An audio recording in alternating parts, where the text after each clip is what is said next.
저 06년생이에요. 어른들은 저희 보고 자라나야 된다, 공부해야 된다, 많이 먹고 키 커야 된다. 근데 인간은 영원한 어린, 내가 자란다는 것을 좀 더 자랑스럽게 여길 수 있게 사람들을 좀 일깨워줄 수 있는 존재가.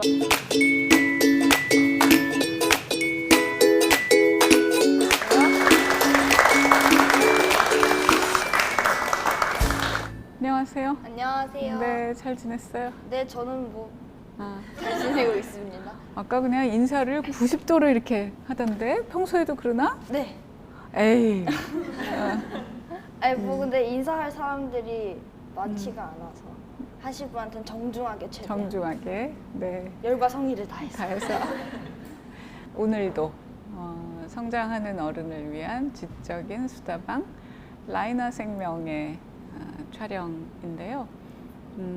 매번 항상 그 분야에서 뭐 업적도 있으시지만 아주 독특한 행보를 보이는 분들 모셨는데 오늘은 특히나 더 가장 어린 게스트를 모셨어요. 신민주 양입니다. 네. 안녕하세요.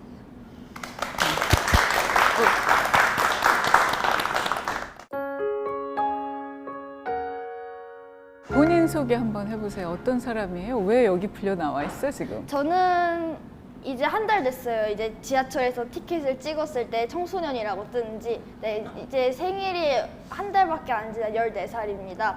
그러니까 우리 나이로 14살? 네, 우리 나이로 14살 이죠. 그러면 만으로 13세. 그럼 몇 년생인 거야? 저 06년생이에요. 공주님. 제가 알기로는 제가 태어났을 때 선생님은 산티아고 순례길을 걷고 계셨다고 들었거든요. 그렇다. 그 내가 5월부터 7월 초까지니까 그러네. 응애 했을 때 내가 열심히. 선생님 새로 태어나신 거죠. 아, 그러네. 오, 이래요, 이 친구가. 자, 네. 본인 소개. 그 나이는 그렇고. 네.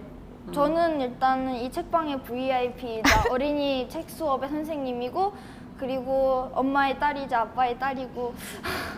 저는 항상 저한테 소개를 해달라고 하시는데 전 저를 뭐라고 소개해야 될지 모르겠는 게 뭐 이런 타이틀 몇 개 정도밖에 없고 그냥 저는 저인 것 같습니다. 저는 신민주. 네. 그런데 이런 귀한 자리에 왜 초대를 했을까? 일단 저는 이 수업의 타이틀이 굉장히 마음에 들었어요. 성장하는 어른들이라는 게 항상 저는 옛날부터 불만이 있었던 게 항상 어른들은 저희 보고 너희들은 더 자라나야 된다, 공부해야 된다, 많이 먹거라, 키 커야 된다, 뭐 몸무게도 늘어야 된다고 하시잖아요. 근데 제가 생각을 하기에는 인간은 영원한 어린이인 것 같은 게 사실 지금 여기 계신 분들도 성장하고 싶으시다는 생각으로 오셨잖아요. 저도 같이 성장을 하는 자리이기도 하고 인간은 누구나 자라나는데 나무도 몇백 년을 살았다고 해도 계속 크잖아요. 그것처럼. 그래서 저는 어른들이 내가 자란다는 것을 좀 더 자랑스럽게 여길 수 있게 하기 위해서 온 것 같습니다. 우와, 이야, 네. 이래서 제가 모셨어요. 네. 이분을. 제가 조금 보충 설명을 하면 처음 이제 민주를 알게 된 게 작년 1월이에요.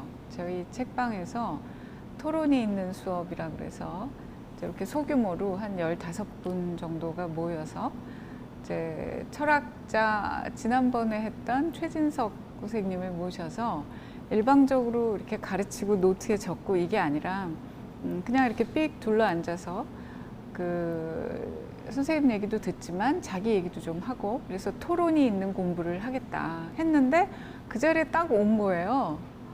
근데 얘기를 하는데 이 친구 봐라 이렇게 이제 처음 알았고 그 다음에 책방에 자주 왔어요.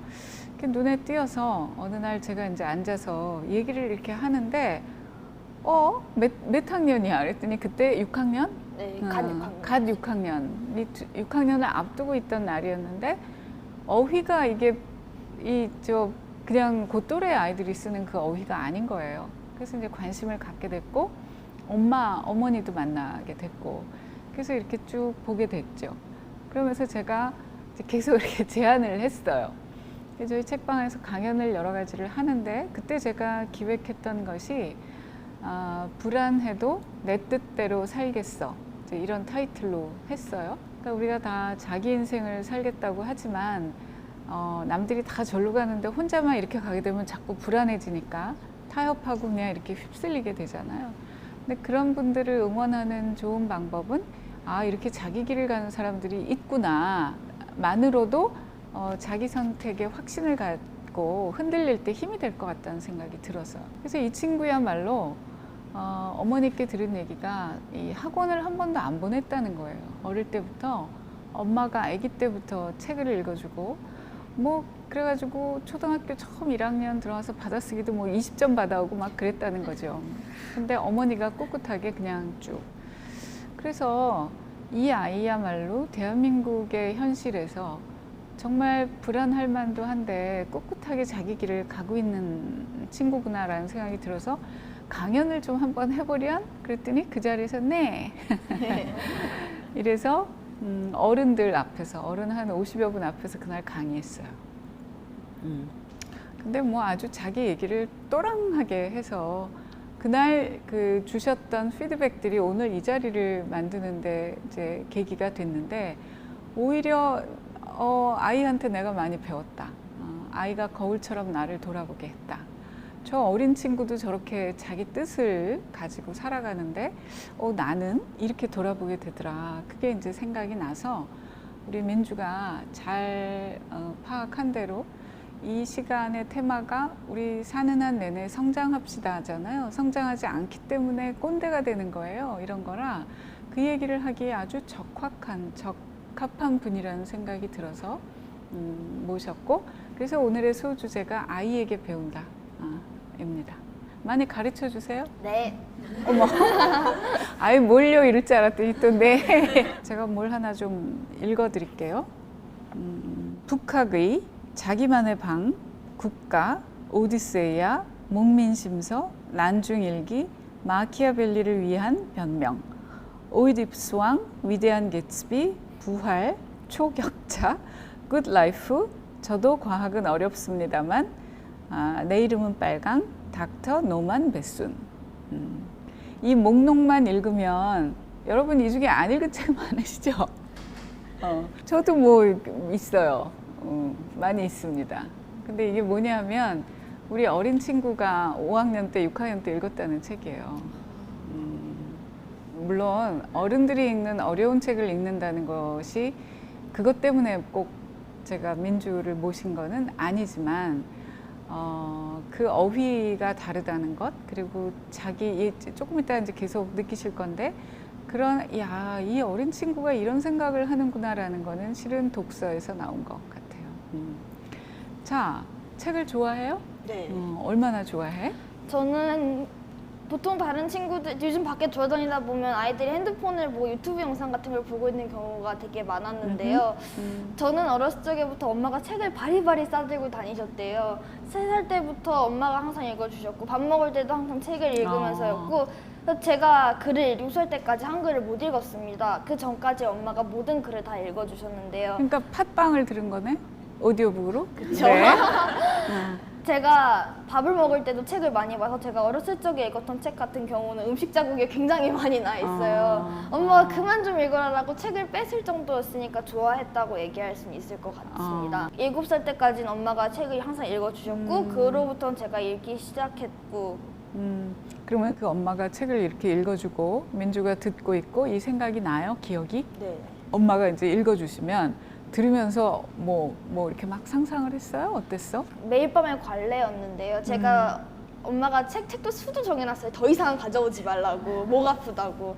책 권을 들고 온다, 동화책을. 그래서 그걸 가지고 오면 엄마가 침대에 자기 전까지 읽어주겠다, 그거였는데 항상 제가 꼼수를 부려서 가장 두꺼운 책만 가지고 와서 제발 이거 좀 그만 읽자고. 어제도 읽었다고 하여튼 그랬는데 그 재미있었어요. 제가 항상 이불을 덮고서 들어 누워 있으면 엄마가 책을 들고 계시기 때문에 그림을 못 봐요. 글만 있는 동화책도 있었고 아니면 글이 없는 동화책도 있었는데 그래서 그걸 읽으면 제가 글을 상상해내야 됐고 그림도 상상해냈어야 됐거든요. 사실 그게 도움이 되게 많이 됐던 것 같아요. 들어 누워서 많은 생각을 하곤 합니다. 어렸을 때처럼. 엄마가 읽어주시던. 네. 그래서 엄마는 목이 많이 쉬고. 네. 고생 많으셨어요, 저요. 그래서 이제 얘기를 지난번에 어머니한테도 얘기를 들어보니까 학교 들어가기 직전에 겨우 아마 한글을 조금 읽고 들어갔던 한 달 전에. 그래서 이제 학교를 들어갔어. 학교를 그랬더니 들어갔어요. 애들은 다 읽고 오잖아. 네, 저는 약간 여러모로 거기서 펭귄 들끼리 그 허들링이라고 하죠. 서로 껴안아 주는 거. 거기서 혼자 바깥에 던져져 나와 있는 불쌍한 한 마리였던 것 같은 게 유치원 아는 친구도 한 명도 없었고 다들 한글도 하고 있고 수학도 이미 다 예습해놓고 영어 같이 잘하는 친구들도 있었어요. 저는 근데 아무것도 못한 채로 들어왔고 그래서 많이 바보란 소리를 되게 많이 들었고 아까 전에 20점 얘기하셨는데 저 10점 맞은 적도 있고 0점 맞은 적도 있었어요. 제 시험을 한 4번 정도 봤는데도 점수가 안 좋아서 선생님이 그냥 포기하신 적도 몇 번 있으셨고. 그러면 그럴 때 어땠어요? 막 마음이 괴롭지 않았어? 많이 괴로웠는데 저희 엄마가요 진짜 웃기신 게요. 받아쓰기 하기 전날 항상 보통 목요일 나왔는데 수요일 날요 거의 항상 놀이공원을 데려가셨어요. 전날에 벼락치기로 준비하면 안 된다. 전부터 준비를 했었어야지 라는 생각으로. 그럼 저는 그렇게 신나게 놀고 오면 다음날 아 맞다 받아쓰기라는 거를 깨닫고 또 후회하고 또 틀리고 오면 아, 엄마 잘못했어요 라고 하면 그래 미리 공부하자꾸나 라고 하는 걸로. 근데 거의 이게 매주 반복이 됐거든요. 아니 그러면 엄마는 딸이 10점 맞아왔는데 뭐 야단을 치거나 당황을 하시거나 야 아무래도 안 되겠다 우리 뭐 어디 논술학원 가자 뭐 이러지 않으셨어요? 그냥 놀이공원을 한 번 더 데려가 주셨어요 다음 주에. 엄마가 참 대단하신 거 같아요. 엄마는 어떻게 그렇게 일관되게 심지 굳게 그렇게 하실 수 있었을까? 남들 다 학원 보낼 때? 엄마가 들으시면 좀 살짝 삐지실 수도 있을 것 같은데 엄마도 7살 때까지만 해도 다른 엄마들과 같은 길을 걷고 싶다고 생각을 하셨대요. 제가 근데 공부를 하도 못하니까 책만 좋아하고 엄마랑 아빠랑 아 그냥 이게 책 좋아하니까 대학 못 가도 상관없고 나중에 내가 돈 벌어서 책방 하나 만들어주고 그거나 경영하라 그래 이런 얘기를 많이 하셨대요. 그런데 제가 7살 때 엄마한테 엄마 마녀 같아 왜 나한테 왜 이래 한글 억지로 가르치고 계셨는데 그때 아, 이건 도저히 안 되니까 그래서 그때 이후로 엄마가 뭐 참여를 하셨다니 그런 얘기를 해주셨는데 근데 아마도 그때부터 많이 바뀌었던 것 같아요. 제가 책을 좋아하는 거를 알고 숙명이고 이건 행운이다. 자 그러면 이제 엄마도 그렇지만 학교에 갔는데 선생님도 계시고 친구들도 있고 그러면 학교 1시, 2시에 파하면 아이들은 또 다 어디 뭐 학원 여러 군데 돌잖아요. 혼자 남을 거 아니야. 근데 저는 그래도 학원을 가고 싶다는 생각은 안 해봤어요. 집에 가면 항상 엄마가 준비를 하고 계셨어요. 가자라고 하시고. 그래서 저는 놀이공원에 가서 마음껏 뛰놀거나 아니면 같이 자연 탐사를 다니기도 했고 또 엄마랑. 문화유산 박물관은 되게 굉장히 많이 찾아다녔어요. 친구도 있어야 되잖아. 친구. 제가 학교에서 제가 그래도 사교성이 그렇게 나쁜 편은 아니라서 친구들이 좀 있기는 있었는데 근데 좀 안 맞는 부분이 있고 제가 좀 다르다고 살짝 경계를 한 게 없진 않았어요. 아니 근데 암만 친구들이 그래도 예를 들면 3학년, 4학년, 5학년 이런 아이가 목민심서 이렇게 읽고 있으면 친구들이 이상하다고 안 그래요?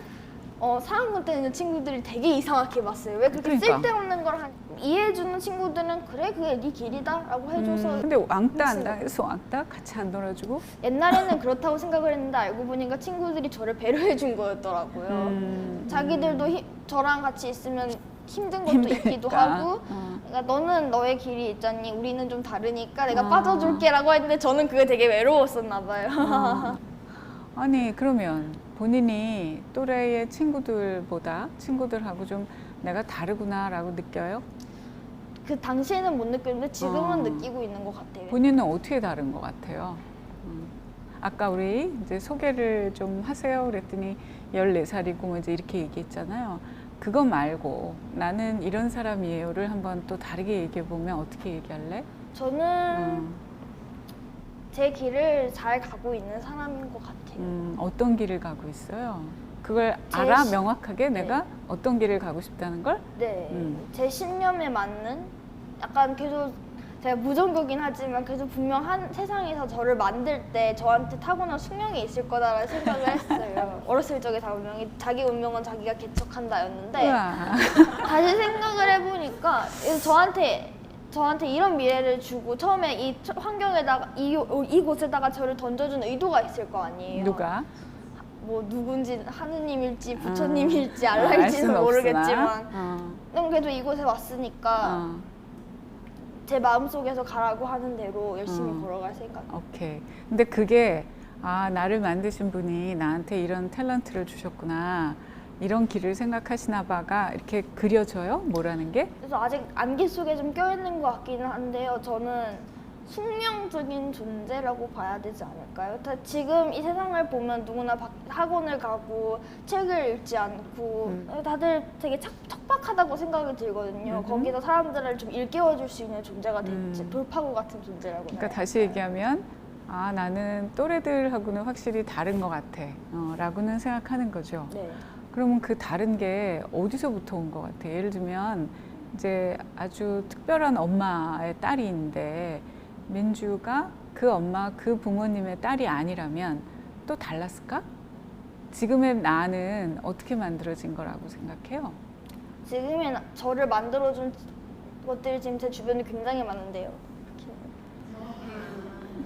근데 이 책을 저한테 지어주신 건 엄마랑 할머니셨으니까 아무래도 저희 가정에 되게 많은 도움을 주셨던 것 같은 게 환경도 만약 제가 대치동이나 그런 동네에서 태어났다면 저는 아마 말 잘 듣고 성실한 전교 1등이 아니었을까 생각을 하고는 오, 전교 해요. 1등? 아니 받아쓰기 10점, 20점 했는데 전교 1등? 제가 그때는 학업을 좀 미뤄두고 좀 다양한 것을 하다 보니까 근데 요즘은 제가 이제 홈스쿨링을 하기 때문에 검정고시를 봐야 하잖아요. 지금 검정고시 준비를 하고 있는데 문제를 풀다 보니까 제가 바보는 아니구나 생각이 들어서 노력했으면 잘했을 것 같습니다. 오케이. 자, 여러분 이미 많이 배우고 계시죠? 그리고 많이 돌아보게 되시죠? 네, 민주 얘기가 재밌는 게 많은데요. 1차는 여기서 잠깐 쉬었다가 이제 중학교를 안 갔어요. 어떻게 일과를 보내고 있는지 또 앞으로 어떤 생각을 하고 있는지 그 얘기는 차차 또 듣겠습니다. 네.